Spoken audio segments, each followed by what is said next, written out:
আগের দিন white cement নিয়ে একটা কাজ করেছিলাম, সেটা তোমাদের সাথে শেয়ার করেছিলাম। আজকে তার কালার করার ভিডিওটা দেব। তো দুদিন ধরে রোদে ভালো করে শুকিয়ে নিয়েছি, এরপর এটা কালার করছি। পুরো বেসটাই আমি সাদার মধ্যে রেখেছি, আর ফুলগুলো রাখবো একটু কালারফুল। এই যে ফুলগুলো দেখছো লম্বা লম্বা, এই ফুলগুলো কি রং করব এটা ভাবতে ভাবতে আমার অনেকটা সময় পার হয়ে গেছে। ফাইনালি এই দুটো কালার ডিসাইড করেছি। আর এই ফুলগুলোকে আমি ওই ডেজির মতো সাদা সাদা রাখার চেষ্টা করছি। আর মিডিলটা দিয়েছি হলুদ কালার। আর এইগুলো হয়েছে পাতা আর ডান্টা, এইগুলো তো সবুজ রঙই দিয়েছি।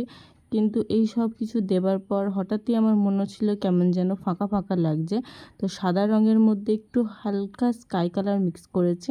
আর ফুলগুলোতে আমি দিয়েছি হালকা গোল্ডেনের টাচ, যাতে দেখতে আরেকটু গ্লসি লাগে। তোমরা জানিও এমনি ভালো লাগছে না এটা।